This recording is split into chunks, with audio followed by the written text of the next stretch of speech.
Well, hello everybody in YouTube land. It's Claire here from Sewing by Claire, and firstly I'm going to apologise. I know that I shouldn't really, but I am. It's been 3 months, can you believe it, since I last did a floss tube, so I do apologise for that. Hopefully I'm going to demonstrate that I have been busy and I haven't been skiving, and I hope that you've all been busy too and getting lots of stitching projects underway. The first thing I'm going to do is just say hello to you all as well from, well no, that's the second thing, isn't it? Because the first thing I did was apologise. Say hello to you all because obviously you may not know, but I'm in southern Spain. I'm an English expat and I live down on the Costa del Sol in Spain, near a little place called Benavides, and it's a lovely place, but we've got a lovely blue sky. It's a little bit breezy, but the sun's out, so if you'll just bear with me, I'm just going to turn this round and just show you a little bit of our view, and hopefully you'll understand part of the attraction for living where we do. So just bear with me a second and I'll just turn the camera around. You can just have a quick glance now, and I just wanted to share it all with you. So there we go, folks. We've got a beautiful blue sky. As you can see, the palm trees are all floating in the wind there, and also I think you can just see on the horizon that's actually the sea. So that's the Mediterranean Sea that you can see.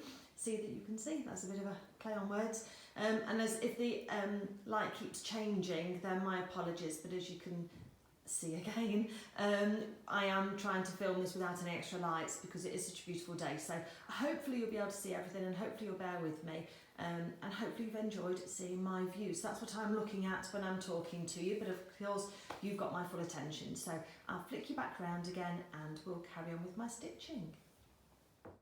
Okay, so here I am back again. There's been quite a few things happening actually since I've last spoken to you. I've been doing no end of clothing alterations. My husband has lost some weight recently. He's lost about 5 stone down from his very heaviest a few years ago, and he's been doing it very gradually.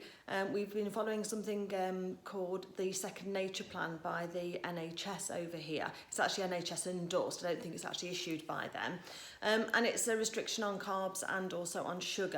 And the aim is to reduce insulin resistance. So that's what we've been doing. So he's done really well with it, and we're just trying to stay on focus, because when you start to see results, it's very easy then to sort of go off a bit kilter. So anyway, just to say that was the reason for the alterations, is we've not been buying things too big. It's just that we're trying to be economical and frugal, I suppose, really, and just make do. So you've seen those of you who are subscribers, and if you're a subscriber, thank you very much. I really appreciate it. It does let me know that you're here and that you're watching, and I really it is a little bit of a buzz to see the numbers rise, I must admit.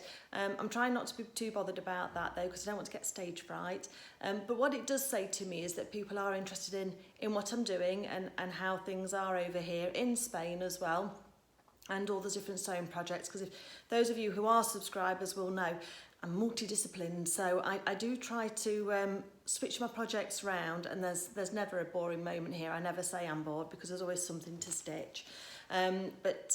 Yes, so I've been doing lots of alterations. I've also had 2 exciting weekly events, well, for a few days. So just one happened 1 week and one happened the week after.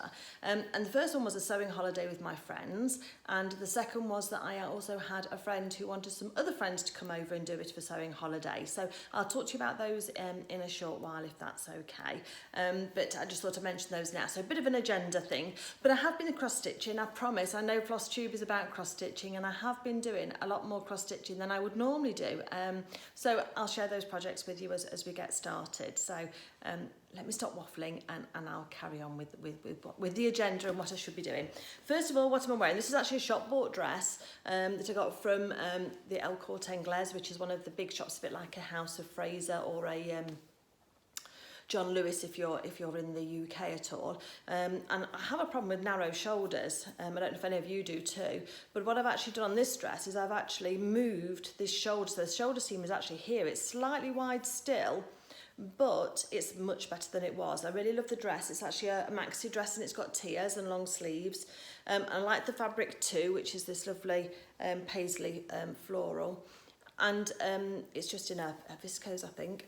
And then what I've done is I actually undid the seam from here and the same amount on the back, and I've actually moved the sleeve cap forward towards the shoulder seam. So just a quick thing on that. So although it's not no, unless it is shop bought, it's not handmade, but the alteration I've done. So as I said, lots of alterations that I've been doing just recently.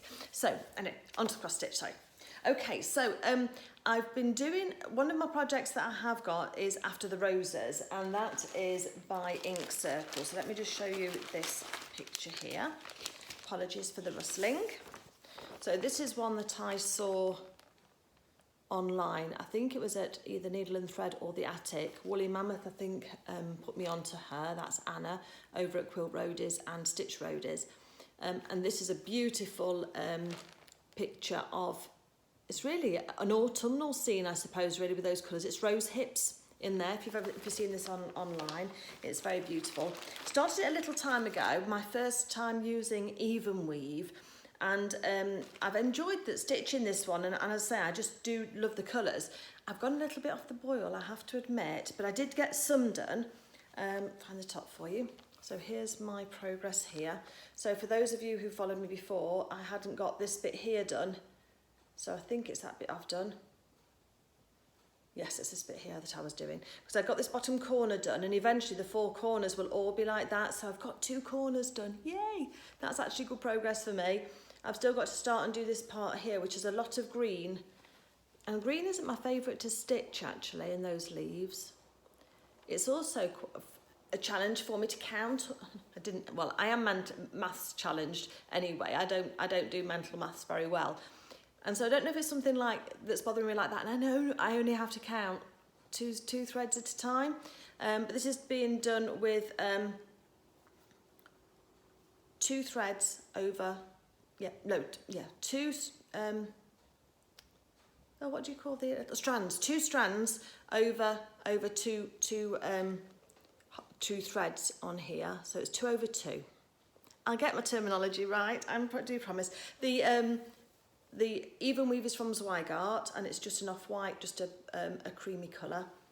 I can't remember what it's called now, sorry. But I did get that, so it is a Zweigart Evenweave, and that's my progress. So I've just done this bit over here. Now the interesting thing is, I've been flipping backwards and forwards to the UK just recently, and I actually did quite a lot of I did some of this actually on the aeroplane, because I was a bit nervous about travelling. I was travelling off to the UK. I did manage to get to see my granddaughter, and oh my goodness, she's so cute and beautiful. She's nearly 6 months now. Well, she's about 6 months now, and she's just starting to try and crawl a bit. So anyway, I did that, and also the stitching holiday. But I did do some of this on the airplane. Now, I thought it might even give me a bit of motion sickness, because I do tend to get that a little bit. But I managed okay. And the other thing was that I got my needles through. So I've got my needle on the edge there, look. So if anybody was flying and wanted to have a go, they didn't even bat an eyelid. I didn't even get pulled over by customs or by the security or anything. I didn't have any snips with me. I did take with me, because I've seen some other people have said to use an old dental floss thing, because you can use the little cutter on the edge of there for the dental floss, which is obviously a safety cutter. So I did carry that with me in case I needed to cut any threads. But yeah, no problems at all. So that was a real result, because if you don't want to read all the time, or you've got a fussy baby or something like that on the flight, then it does take your mind off it. So that's my progress there. So I have got to get my finger out, and I have got to start and do some more along here. But only 2 corners left to do, so I'll take that as a win. And I'm really pleased with that. So anyway, that's where we are with that one. Really lovely sew that one is. Lovely colours, and when I finish with that one, I'm going to frame it, and it's going to go on the wall in my stitching room. That's the idea. And one day I thought I might do a bit of a tour of my sewing room. It's very small. It's only a single bedroom, but it is a space. I'm not ungrateful for it. I'm very grateful for it. So that's After the Roses. So I've really enjoyed that. I'm going to put these on the other side so I know where I am with things. The other thing that I have done as well, which is cross-stitch, if we keep it cross-stitching related first, is I was gifted at Christmas this design by one of my sewing buddies, Lindsay, who lives down in Cornwall. And she is a surf chick. She is involved in the Wave project down on the Cornish coast, which is a project for underprivileged and physically and mentally disadvantaged children who have therapy in the waves and in the water. So they do a lot of bodyboarding with them, and also they just give them some time away from their parents and a bit of respite care.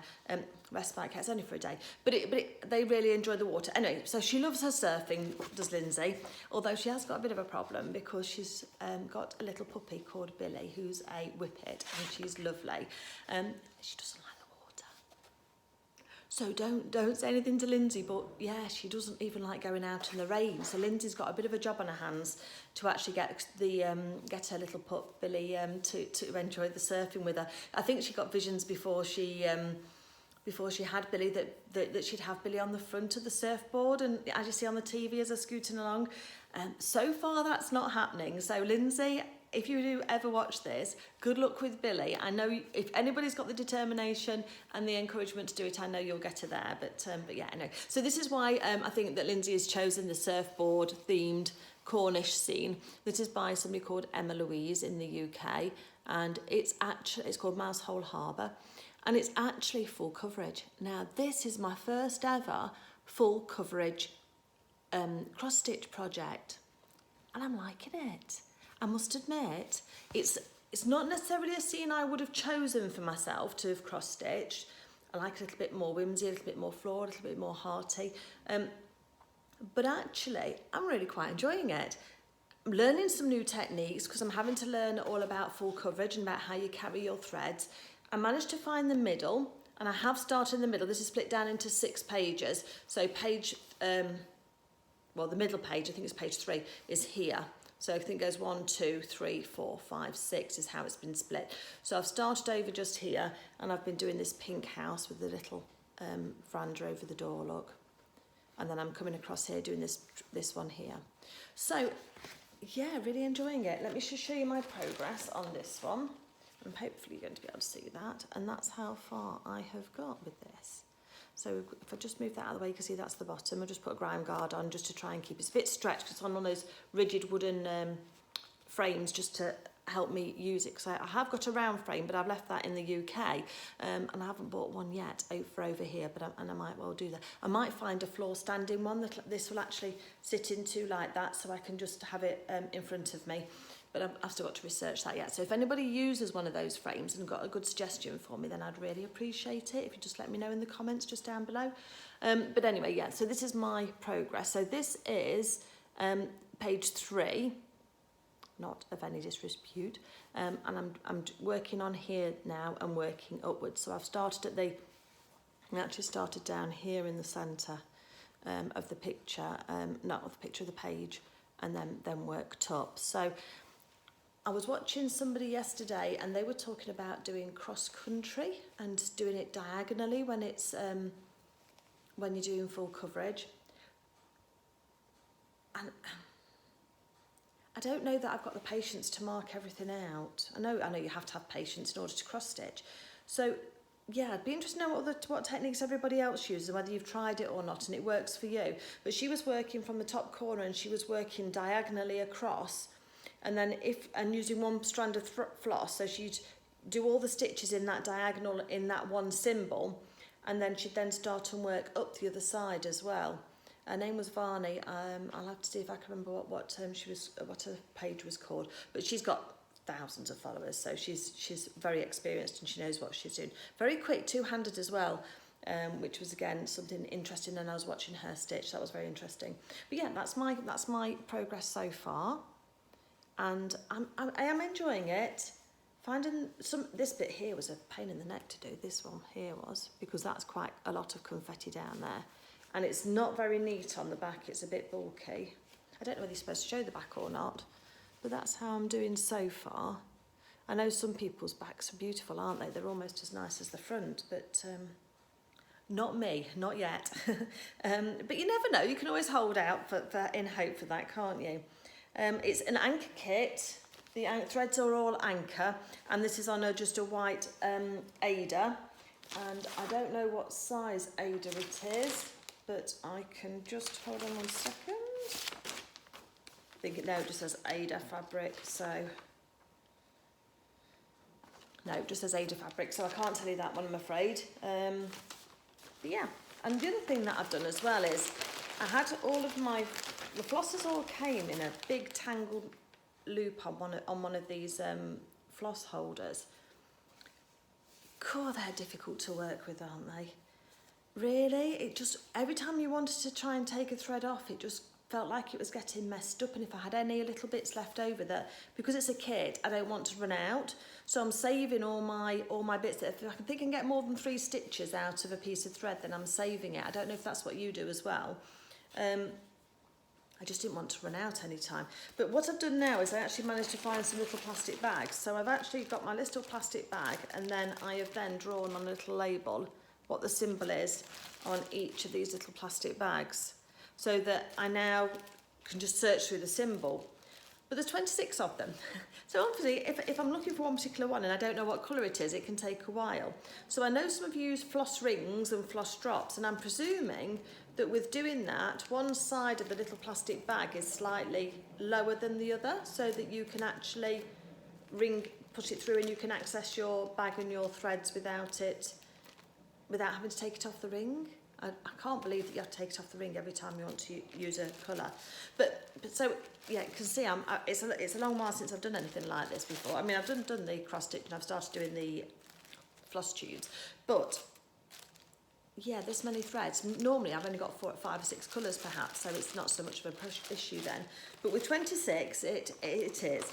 So hopefully I'm going to carry on with that one and see how we get on. I'm onto the sky next, so I'm up onto this part just here, these rooftops, and onto this sky bit here and the green of the trees. So we'll see how that goes as well. And when I was doing the bit down here that I wasn't enjoying very much, which is this wall, I did move in just in 10 by 10 squares, and I found that did help a lot to try and work out where I was, because I still got it wrong in a couple of places, but I think because that's just a mottled wall, it doesn't matter so much. But obviously up here with windows and what have you, it will do. So I do try and do that, but where it was a bit busier, then I did do just 10 by 10, and I might try and do that diagonal method that has been that I've seen on FlossTube. Yeah, not on FlossTube, on YouTube. It was a recommended video that just popped up on the side, and it talked about cross-country stitching with travelling, I think it was called. So yeah. So thank you, Lindsay, for my Christmas present. I am enjoying it, and I will carry on with that one, and I'll show you some more progress as we move on. So that was the second kit.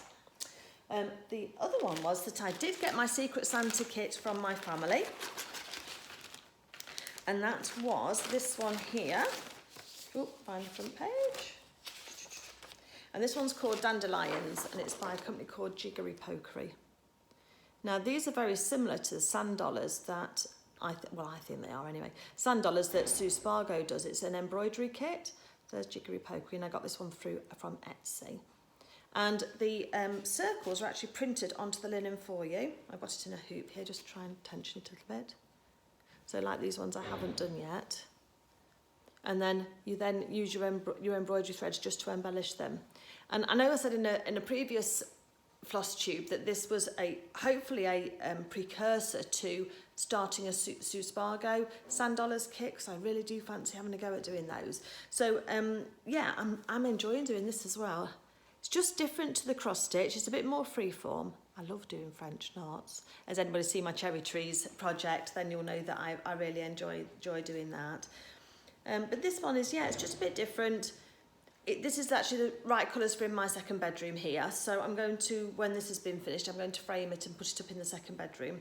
I think I'll just get an IKEA frame. It doesn't need to have an expensive one. And that should be quite nice. So if I do that and I fully finish, hopefully I'll do you a little video, show you how I fully finish this one once it's done. So at the moment it's a work in progress, and I have got this one done. So I've got all the top row done, and I've got this one done here. That one's fully finished now, so I'm on to this one here next. So I'm motoring with that one, and I'm enjoying doing that one. Incidentally, the Secret Santa gift arrived. I came back early from the UK over Christmas. There was just so much talk about new outbreaks of COVID, and there was so much talk about the government possibly doing another lockdown, which never happened. that I just thought it was just better to come back, my husband and I. So we jumped ship early. We were supposed to come back a week later after New Year. Yes, no, on New Year's Eve we were supposed to come back, and we ended up coming back on the 27th of December, and that was coincidentally the day that my family had set for their Secret Santa. But the flight prices were so good that we just couldn't save it for another day, couldn't justify another day. And I'd actually had this kit in mind for keeping in the UK for the sewing retreat that I went on. And unbeknown to me, when my mum got it and knew that we'd flown back again, thank you, Mum, it was really sweet of you, she actually posted it to me over here in Spain. So I think she had to pay something like £4.50 to get this kit sent over to me. And because of Brexit and the change in Britain's status and Spain being in the EU and Britain being out of the EU, then I had another £7.50 to pay in duties when it got here, in addition to the £5 that I think it cost my mum to post. So, and it took 2 weeks. And sometimes it doesn't always get here with the post. So yeah, that was not my best moment really, because then all I did was put it in my bag, ready to bring over on the sewing retreat with me. So unfortunately, it was a lovely, lovely thought, and I was very grateful, and I was even more grateful when it actually arrived. It took 2 weeks because it does have to go through customs. But yeah, so it arrived safely. It's here, and I'm very grateful to my mum for posting it over to me. But yeah, I'm enjoying doing that one too. So that's all of my true stitching in terms of FlossTube Cross Stitching that I've been doing. Hopefully you'll stay with me, and I've got some other projects to show you and talk about that I've been working on. Sorry, all the rustling, put out the way. Stop fiddling, Claire. Right, okay. So that's the cross stitch. So if you're just here for the cross stitch, it's been lovely to see you. Thank you very much for watching, and I do appreciate you coming back and having a little look and seeing what I'm doing. Just trying to make it entertaining for you and make it nice to watch. So if you're doing your stitching as well, I know that's when I usually watch my floss tubes, is when and catch up with those is when I'm stitching too. So hopefully it's been entertaining for you. Just before you go, there is one little other video on my channel that you might be interested in, and that is on the sew away. So if I just talk to you just quickly about that, because my friends and I, Tara, Lindsay, Kate and I, so the 4 of us, have before COVID went away 3 times, once a year, usually end of January, beginning of February time, when it's nice and cheap in the self-catering accommodation. And also the flights are cheap, and it's a bit of a kind of time of year, isn't it, after Christmas, if you celebrate that, when the days are short and it's a bit cold, and perfect stitching weather, to be fair. So that's when we choose to go away. So what we do is we hire a self-catering accommodation. There's a few emails scurrying around beforehand and a bit of a spreadsheet going on as well. But I talk about that in the video. So if ever you've thought about having a sewing holiday with your friends, then if you wanted to have a quick look and have a little insight into what we did on ours, then please pop along. It's not so much about the stitching, it's more about the having fun and also some of the things that we find. So I'll show you also a quick tour inside our cabin. We went to Forest Holidays at Sherwood Forest, and if you might be surprised at how little space you need. Now this year Kate couldn't join us, which was a bit of a shame, and we did miss her greatly. So there's just the 3 of us, but even still we know that we have normally had 4 of us in the same space, and it works really well. So if you fancy having a look at that, just have a look on my channel, have a look on the other videos, and it's called Sew Away 2022. And there is a little bit of a checklist on there and some suggestions as to what we do whilst we're away. But had great fun. I mean, the Forest Holidays got hot tubs as well, so we did get into the hot tub every night, which was lovely. We take it in turns to cook for each other as well, so that not everybody's in the kitchen all the time, and that's really nice. And the thing that I really love is that we're all fussing around each other. So I think that's the thing you get when you've got women together. We're so used to fussing around children and husbands and pets and whatever else, or even just over ourselves, that either to have the company and have other people to fuss over, or to actually enjoy fussing over somebody else that you know doesn't normally get that, is really good fun. So thank you to Lindsay and to Tara. We had a great time, and there's some videos on my channel from that, so hopefully you'll enjoy those. But yeah, okay, on to the next bit. Right. So the other bit that I wanted to say to you about as well was that Also, I had the pleasure of hosting a little bit of a sewing retreat at my house. I don't know if you can see, but we're quite open plan here. The kitchen just comes straight through into the dining area and through into the lounge, and that's where I'm sat at the moment. And I had a friend who sews over here in Spain, and she had 2 friends who were coming over to visit her, and she just wondered whether we could all sew together. So being as I've had a sewing holiday before, then I said, why not? Let's do it. So Anne and Louise, as well along with Alison, came to join me at my home, and we had 3 fabulous days of sewing. Louise was new to dressmaking, so she'd not done that before, and if those who've watched me before know that I love dressmaking too. And so we went through the process of talking about toiles and talking about patterns as well. Let me just pick this pattern up off the floor, and I'll just... we were talking about things on the back here about the difference between a line drawing for a pattern and a photograph drawing of a pattern, because quite a lot of the patterns can have a hand-drafted, hand-drawn photograph on the front of a pattern, and actually they aren't the most accurate, because if you think about it, in a drawing, the dimensions of the garment can be altered specifically for that drawing. So I actually like photographs on the front of my patterns, not mine, but the ones I buy, because I think you get a far more accurate view of how they're going to look on the actual body. So we talked about that. We also talked about the line drawing, so you can see where the seams are as well, and the design details. We talked about notions and fabrics and what have you. So that was one of the first times that some of the girls had gone through patterns. So that was really interesting. So if anybody wants any information about that, then just let me know, and I can always do a bit of a natter, you know how I like to talk, about patterns, and just share that information with you, because they did say it was quite useful. But while they were here as well, we also did a little project, which was, we made some little pattern weights. So these are the triangular pattern weights. This is just in a scrap of fabric that I had. They're really easy to do, but they're just so helpful. As you can see, this one's got some pins stuck in it from part of the process, and I put a little tag on. You can just put a little bit of ribbon on if you want, but it's just one that I just printed. And when everybody arrived, I just thought, because we were in a different space and we were using different machines, because two of the girls had to use different machines than what they're used to, then it was just a good way of doing something without any pressure, in order for people to try their hand at something. And they was quite taken with them. I think they were a bit dubious at first. Well, why are we doing this? We want to just get sewing, you know, making our clothes. But actually, it was really good, because it helped me understand as well how they learn and what pace they work at, because there was a lot of knowledge that we shared, and I think that was really important for us all to understand where we came from with our sewing. So that's one of our little pattern weights, just filled with rice. So it's just nice and easy. And then these just, because I trace all my patterns off, my main pattern, so I keep my main pattern intact just as a long sheet, and use tracing paper. So I just use these on top of the pattern, tracing paper on top of the pattern, just while you're tracing round. It just holds it in place. And also when you are, gosh, I'm talking fast today, aren't I? All excited about being back, sorry. I'll try and slow down.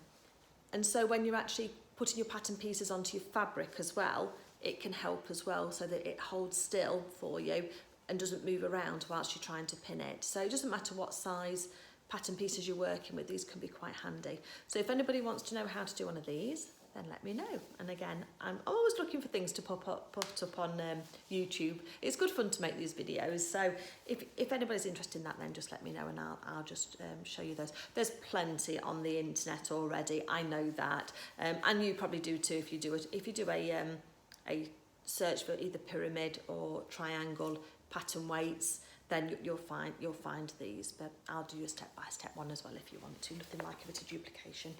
So that was good. The other thing that I also did is I made 3 of those each, and 3 was a good number, I think, just to break the ice, but I know that at least one of the ladies was going to go back and make all of the pattern weights. I think Hannah got in mind that she was going to be making 15 or 20 of these pattern weights, but she really enjoyed using those, so it is good. The other thing that I did is I made some little pin cushions as well, just for everybody, because I was suddenly aware that got people going to be here, and I hadn't got any pin cushions.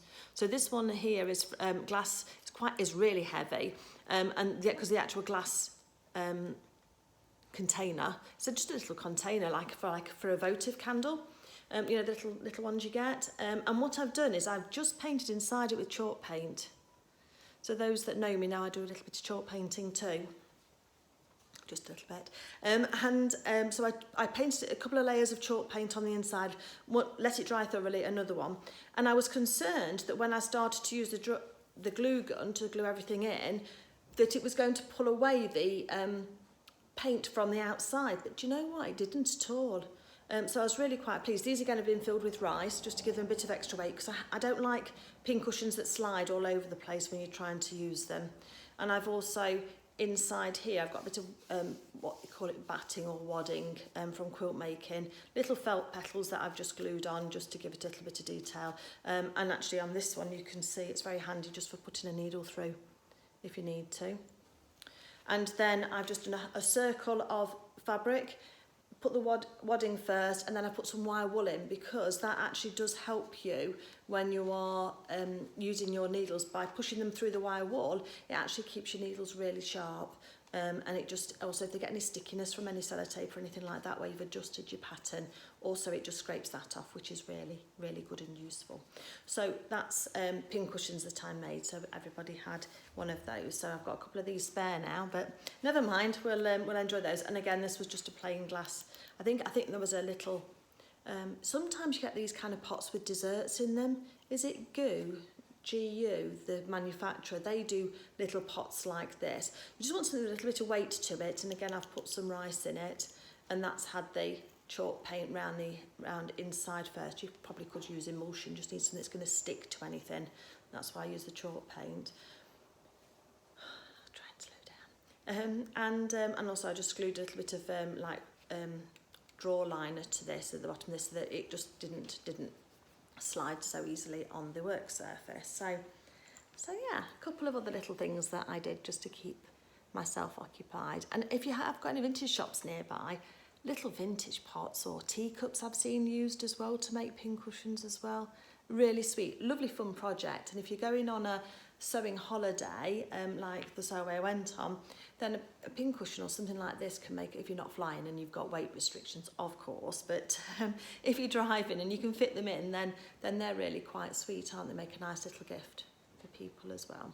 So those were just my design. Obviously you can decorate them however you want, with ribbon or with lace or what have you. You could put around them as well. I just kept it fairly simple, but yeah, you can go wild with those. So I thought I'd show you those too. Okay, let's just have a look and see where we are with the time. Yep, so we're doing okay with that. So I've talked about the pattern for now, but I'll keep that out because I want to show you some more. For those of also who've been following on my other floss tubes as well, you'll have seen that I quite like making the Luna Lapin dolls, and I have actually now made one for myself. So this is little ballet Luna, as hopefully you can see. She has her little ballet slippers on her feet.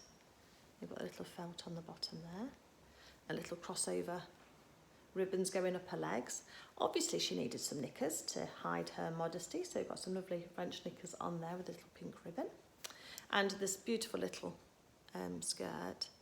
So the kit for the ballet outfit has come from Cool Crafting in the UK, which is www.coolcrafting, C-O-O-L, crafting, all one word, .co.uk. I'll put a link down below for you. And that included the fabric for the skirt, the elastic, even a safety pin to thread the elastic through the waistband. It included the ball of wool for the cardigan, so I have knitted that myself as well. And also the thin ribbon as well for doing around the waist here for the wrap over cardigan, and also to make her little adorable little ballet slippers. For this one I've actually used a linen fabric. I'll hold her up close so you can have a little look at her little face. And she's got a lovely little pink rose flower in her ears. Now she was originally going to be a gift, but I started making her and then I thought, she's a bit twee for my aunt. So so the present I was making was for my Auntie Anne. I don't know whether she ever watches my videos or not, but if she does, hi Auntie Anne, love you. She's just had her 75th birthday. And in actual fact, I ended up making her a different one. Still a Luna Lapin, because I do like the Lunas. There's just something about them, I just think they're really sweet. And I actually made it up as an Audrey Hepburn one. So I did the sleeves half and half with the quilting cotton that I used for that one. This one's in linen, but that one's in quilting cotton. And then I did the rest of the sleeve here. I just split the pattern and then added seam allowance onto the both sides, and then made one side in black satin for long gloves, as in the Breakfast at Tiffany's for Audrey Hepburn. And I also did her a black dress, and then I did her a long cigarette holder, and just used I picked up some sticks from a crafting shop, and they're only like €1 I think each or something, and I got about 10 in the pack. But then I coloured it over with black marker, a little bit of white paint around, and then a little bit of red marker at the end, just to make the long cigarette holder that she has. And I just did a little bit of a stitch round her, between her thumb and her fingers here, in the black gloves in black thread, and the cigarette holder just slotted through there, so it's quite sweet. I'll put a couple of pictures up for you, so I'll pop them up whether one side or the other, so you can have a little look.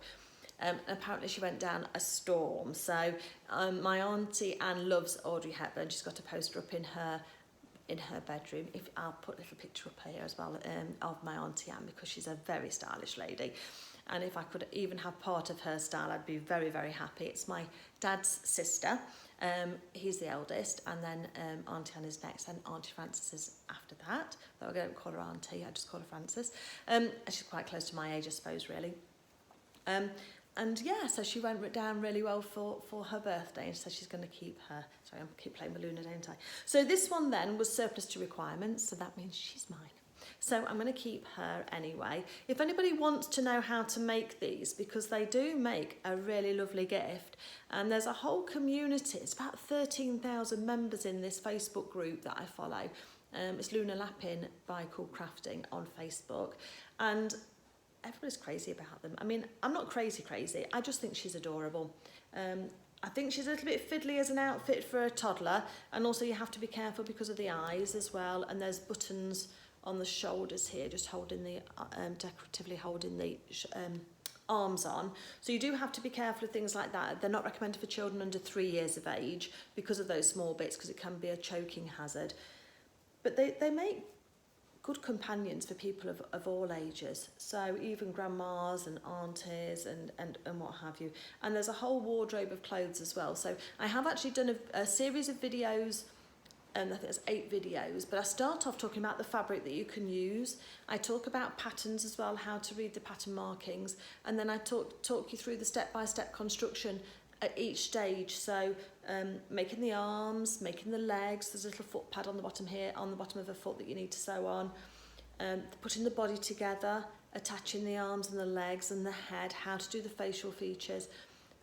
And really that's has taken off. There's a lot of interest, particularly in the UK, for these little rabbits. So hopefully it catches on in the States as well. Oh, and I didn't show you, she's got a little fluffy tail as well. Look, just poking out of her French knickers. So yeah, they're lovely to do. So I'm going to be doing some more, because the other thing that I wanted to do is, because the dress that I made for Audrey in the black satin is very similar to a dress that I've made for Clementine before, my granddaughter. And so I wondered how many people might be interested in a sew along where we start with the dress for Luna as an outfit for Luna, not this one, it's just an A-line dress with buttons down the back, but then how we then take that and turn it into making a dress for a toddler or a young child.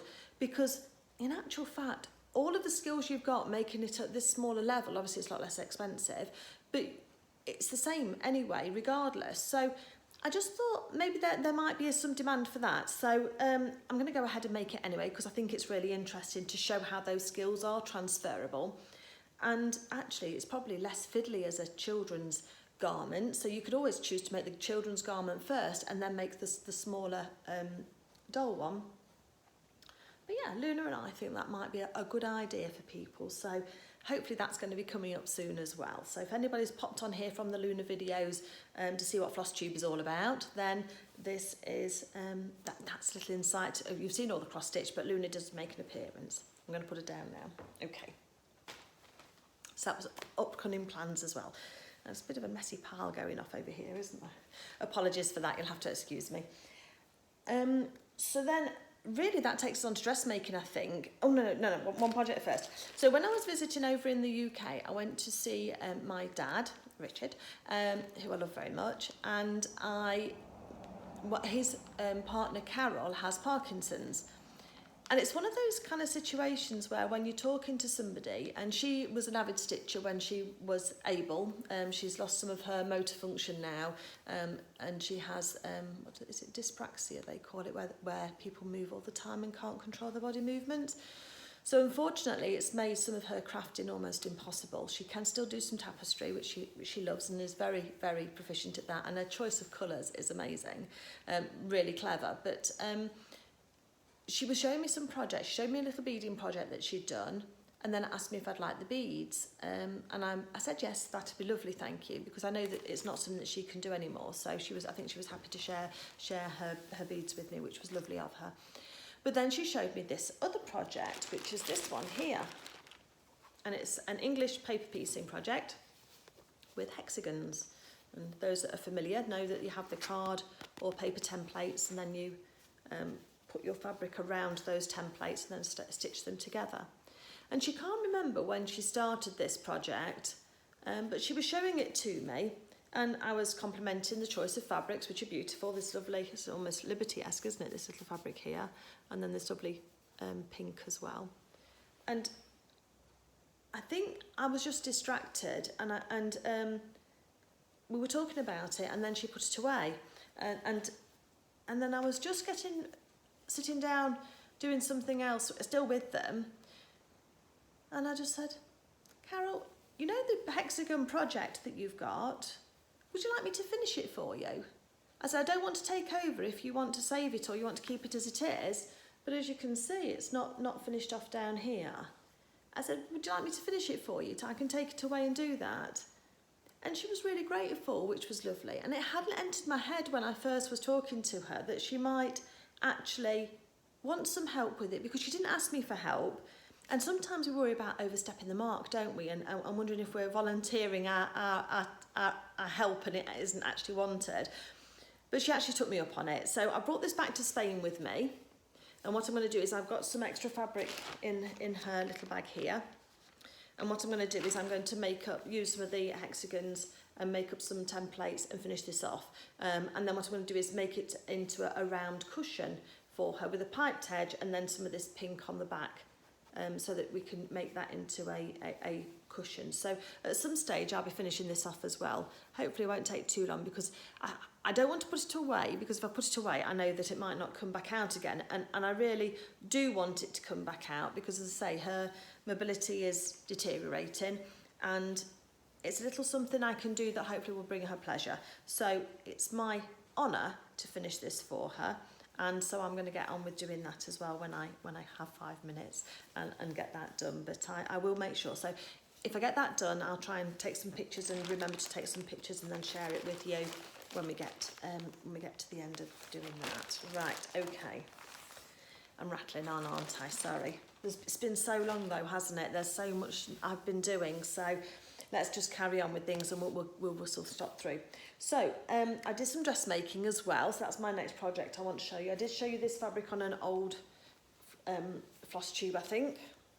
So this is a purple animal print, and I've made this into a toaster sweater dress. Oops, right the way down there. And this is a sweatshirt fabric, so it's been absolutely perfect this year for wearing with boots and with tights. But I made that up, so it's a raglan sleeved sweater. You can't really see it on this dark fabric, long sleeved. And if anybody's wanting to have a go at sewing knits, a raglan style is very easy to make and very comfortable, because there's no setting in of setting in of sleeves. So because the raglan goes diagonally across here, goes up to the neckline, from the underarm up to the neckline, and you've got no shoulders to sort of to fit in then. So that the pattern is by Sew House 7. I've got a picture, I'll pop a picture up here for you of the pattern, and then there's a picture up here as well of me wearing the dress as well. I'm doing a funny pose, so excuse that, but yes, that's one of me wearing that dress, but that's been really comfortable, so that's another thing that I've done. I also, I think next in order was I made a jacket for my husband, and if you follow me on Instagram, you'll have seen some pictures of this one already. So this is a Foreman jacket, it's called, by Merchant & Mills. And I've used this fabric here, which is a bit like a twill, but it's got a little bit of stretch to it actually. And then for the fancy inside, I've done all Hong Kong seams. So this is where you use a bit of bias, self-made bias, and it encases the raw edge of the seam to give a decorative finish on the inside. And I also use that same fabric on the back of the collar stand as well. So I chose that because it's got this lovely same colouring in it, which I really like. And do you know what? I think I've made this about 4 or 5 weeks, and my husband Rob was pestering me for making him something. He hasn't worn it yet. So I had to point that out to him the other day, because over here in Spain, we're starting to get some lovely weather. We do get some rainy days still too. But we're getting some lovely weather, and if he's not careful, he's going to get to the stage where he doesn't need to wear a jacket because the weather's changed and he's just in t-shirts or he's just in a sweatshirt, and he's not going to wear a jacket. He keeps saying it's too smart, but it's just a casual jacket. So, Rob, if ever you watch this, you need to wear the jacket, because I won't make you anything else if you don't. So you do need to be wearing these things. But I did persuaded him to wear it on the deck for me, and I just took some photographs of him modelling it. So I'll pop those up as well, as or I might already have done that to show you him wear. But don't be fooled. He only wore it then for then, and he just like it, he says. So anyway, it was a good project to make, and he has enjoyed it. But yes, that's the jacket for him that I've made. So that's, if anybody's wanting to make something. I mean, Rob is a 3XL down to a 2XL in men's fabric, men's sewing. So he's on the larger size, and this was really good. It's pretty much, apart from the sleeve length, it's pretty much out of the packet. So yeah, it's a good pattern if you want to have a go at making something for a fellow in your life, whether it's son or uncle or friend or whatever. Then that's a really good one to make. So I enjoyed making that one. I also made, this is a linen fabric, a dot linen fabric, which is very apt for being in Spain with this polka dot. And this is called the Erato dress. And this one is by, I've forgotten. I'll pop it up here, and I'll put a link down below. So there's no fastenings on the front. It's quite a low V, so I think on my next one I'm just going to take it up, probably only by an inch is all I need, and I might be able to sew this one up and just change it. There's a facing on the back, and I've just sewn one of my little handmade by, Claire England, well it says Claire Coates actually, which is my maiden name, but Claire England labels in there. And I do like adding a label to a garment. It is a finishing touch, so if you've not got any of those and you fancy, you can get all sorts of funny ones now. Who is it? Is it Closet Core, or there's somebody else who does some, so like blood, sweat and tears went into making this, or lots of swear words, or ask your mum how to wash it. There's lots of funny sayings and mottos on labels that you can buy ready-made anyway. But yeah, that's got a little elasticated waist on it. The drawstring is just on the outside for decoration, and that's just above the knee. It's going to be really cool for summer. It's a bit of a dolman sleeve, so you do need to be aware that it's quite wide on the sleeve, but it's a really good pattern to make, and a really nice easy one. So if you were new to dressmaking, there's quite a lot in here that would be good for you to have a practice and have a go. But again, I've got a picture of me wearing it, so I'll pop that up for you as well, so you can have a look at that. But I actually see 2 or 3 of these in my future because they're so easy to put on. I think I've just got to be careful because of my body shape. It might make me look as if I'm a little bit pregnant. I do carry a little bit of weight on my upper abdomen, so I've just got to. I'm aware that I need to be careful of that. Others might look at it and think there's no problem, but it does have a tendency to sort of go up slightly towards your bra line, which is fine, no problem at all. But it's just one of those things that's there that I want to be aware of. So yes, that's a garment that I've made as well. And then also I have made a skirt. Now this is actually when Anne, who came over on the sewing retreat at my house, she made some lovely black trousers with an opening fly front and pockets as well, lined pockets.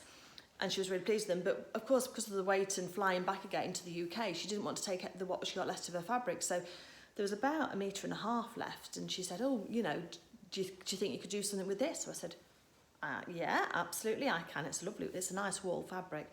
So she said, oh, well, you can have it then. So thank you very much. So this is my free skirt that I've got. I don't know if you can see that or not. Black on black is not good. Oh, that's a bit better. So we've got a little tie belt there, and we've got these pockets here. And these are quite interesting because they're actually inset pockets. They've got in there, look, you can see a little bit where it's ironed over. But you actually sew these in. Here, oh gosh, right out on the picture, isn't it, with that up? So apologies for that. But yeah, zip on the back, and it's got top stitching as well on all of the seams. No, you can't see that, but it's got 2 layers of top stitching. So it's the page skirt by Designer Stitch. And one thing I forgot to do on this one, because I have made this skirt before, is that the line of the pockets here, so there's a pocket in there, the line of the pockets there, I should have taken that up by a couple of inches, because again, body shape for me, I carry some weight on my lower abdomen too, and just there I've got a bit of what I call an overhang, but just a bit of excess skin. And the trouble is that the pocket line of this is just underneath it, and I should have just taken it up like I did in my last one. So the next one that I make, and I will make some more because I've got some more of the dotty linen left, so I'm going to make another one in that fabric, is I'm just going to raise that pocket up. So just be aware that all I'll do is extend this line here, which is where it's by whatever I change here, and that will just move everything up and just make it work quite nicely. So yeah, there's nothing to change on the back of there. The back of the skirt would stay exactly the same, but literally I'll just pinch out 1 inch, 2 inches out of here, and then I'll just move this seam here up by 2 inches, and that will then counter for that and keep just need to keep the length the same as well. So I'll make sure if I do anything with that. But so thank you, Anne, for my fabric for my skirt. It's going to be really helpful, really useful, because I wore it the other day with boots and a jumper, and it felt quite stylish and with the peg tights on. So again, it's a nice one for the winter. It's a lovely, easy style. And again, the top stitching is a little bit fiddly if you're a beginner. It's probably not a beginner pattern, but with a bit of help, if you go to a sewing class, then you'll be able to do it quite easily. And yeah, it's a comfy skirt to wear. And I can see you could use corduroy for it as well. You could use a cotton twill. All of those types of fabrics would be really, really good to use for it as well. So yeah, that's exciting. So the other thing then, on to what I'm working on at the moment, is I showed you the pattern earlier, the Cashmerette Upton. I've actually purchased the expansion pack for this one, which this is a darted bodice on here, and I don't find that darted bodices work very well for me. So I've purchased the expansion pack for this one. I think it was another $18 in PDF. This one I managed to pick up while I was over in the UK. And it's got princess seams. So I'm doing a dress with princess seams because I've got a wedding to go to for my son. It's not my son, my stepson, James, is getting married to the lovely Sarah in April this year. And so I was trying to work out dresses, and I've got a navy dress that I'm going to wear that I've not made, that's shop bought, and a very classic style, and I'm not quite sure if it's right or not. So I'm making a couple of summer dresses. So I'm going to make this one here with the pleated skirt, and then I've got princess seams for the bodice, but the sleeveless one. And I've got this fabric here, which I think I've shown you before, but I'm going to make it in. It's very light and very fluffy. It's almost like a bit like a georgette. It's a viscose, I believe. So I'm going to line it with silk organza because that will give it some body. And I've also purchased as well from a shop here in Spain some lining fabric, so you can see that's quite close on there, so that should be okay. And I'm going to then interline and then line the bodice, and then I'm just going to line the skirt. So the skirt should have some sway to it, which will be quite nice. But I just need to be aware of this fabric because it's quite floaty. There's a lot of drape in it, as you can see. So it should be beautiful for the summer skirt, and the colours are just fabulous, aren't they? So that should be quite eye-catching as well, and look quite nice on me, hopefully. So that's one pattern that I've got that I'm wanting to do. The other one, while I was over at Sew Wardrobe in Ashby de la Zouch, which is one of my favourite fabric shops, is I picked up this fabric as well, which is flowers on this grey. Did think this would actually do for the wedding as well, but then my husband chose a yellow tie with brown and sky blue on it, so I don't think it's going to match really quite so well with this fabric here. But I'm going to have a go at making another dress as well, the same. This one again is a polyester, but it's very, very light, very fluid, so that should look lovely, as well as a bit of an occasion dress. And if I don't end up wearing them for the wedding, I've got some lining for that one, look, as well. It's pretty close, isn't it? It's not too bad. If I don't end up wearing them for the wedding, then I'll just have 2 more summer dresses, and that's all good too, isn't it? So I'm quite happy with that. So my husband's actually flown away this lunchtime for 4 days for the stag party. So goodness knows what he's going to be like when he comes back, but hopefully he's not a heavy drinker, and he's at is he 56? I think he's 56 at the moment. So at 56, I think everybody else is going is in their late 20s to early 30s. So I think he's old enough to know not to try and keep up with the drinking, which should be okay, but I think he's there just to keep an eye on people and make sure everything's going to be okay. So I've got 4 days worth of sewing to do now, so I thought the first thing I'll do was jump on here and have a quick chat with everybody first in FlossTube land, and just let you know where I was at and let you know that I was still here and still exist. I've just got bogged down and carried away with all of my sewing projects and making the Lunas and the videos for those. They did take quite a while to do, because the editing afterwards that you just have to do and put together. But yes, I've got 4 days. So I thought, right, let me do FlossTube, let me get that sorted, and then I'm going to get on with these summer dresses and get those made. The other thing I've got is this lovely fabric here as well. Oh, I trod on it, sorry. Which I really like. I don't know whether to have it that way round or that way round. Maybe that way round, I think.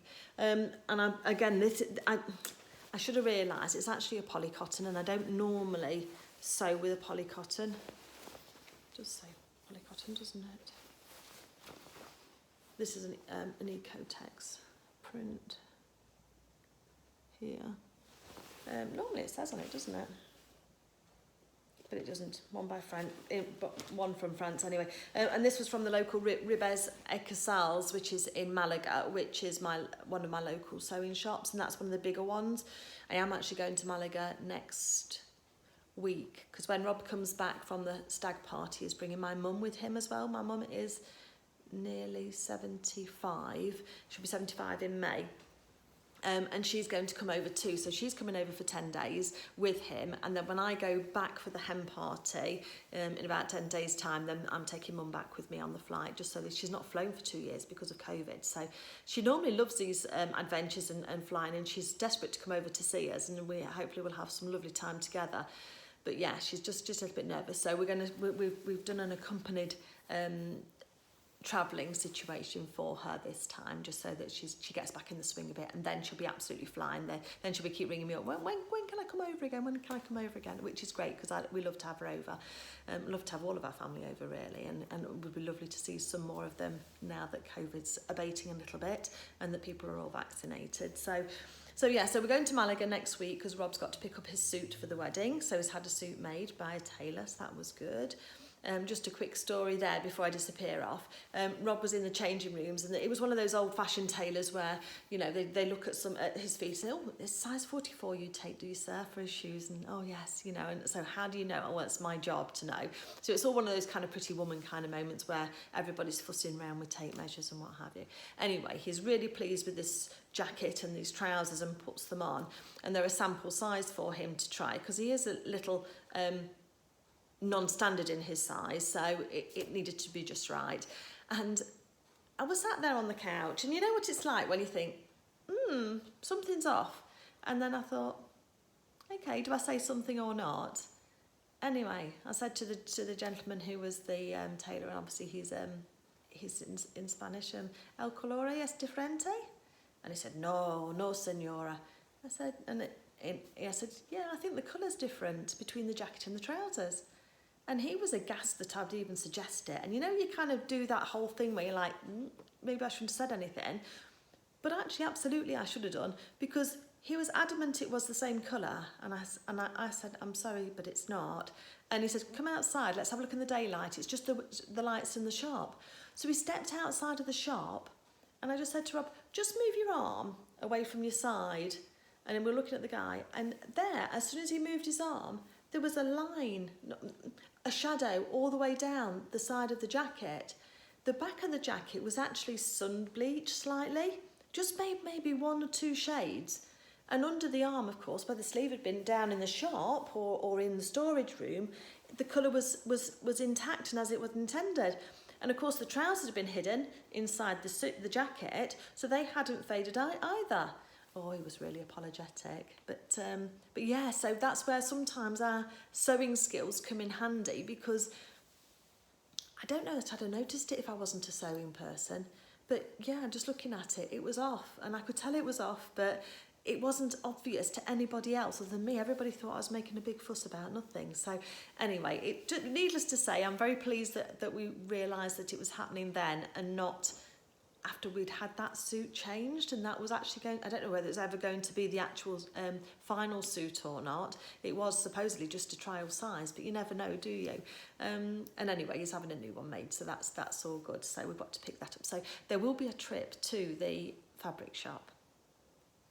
Not that I really need any, but don't tell anybody else that, because obviously we all need some in our stash, and I hope so. Hopefully, if I get some made up while he's away in these next 4 days and get these Uptons made, then I can have a look at that. And there's another dress that I've a button-up sundress as well with thin straps that I fancy making. I've got some brown linen for that as well. So we'll see. Anyway, hopefully that's all something for another episode of FlossTube and my sewing vlog. Really, I suppose what this is turning into, just capturing the things I've been up to and what I've been doing. So.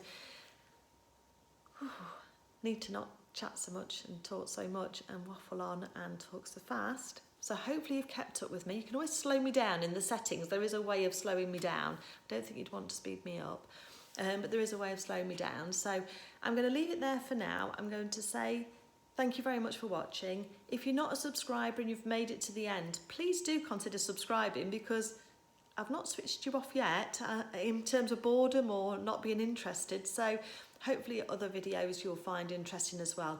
And it is lovely for me to know that you're here. Pop a hello down in the comments as well. Let me know where you're watching from, because that's always really interesting. Because as an English woman in southern Spain, I know there's a lot of Americans as well who watch FlossTube. But let me know where you are. It's always interesting to know. And thank you for watching. I hope everything's okay with you. I hope your family are all safe and well.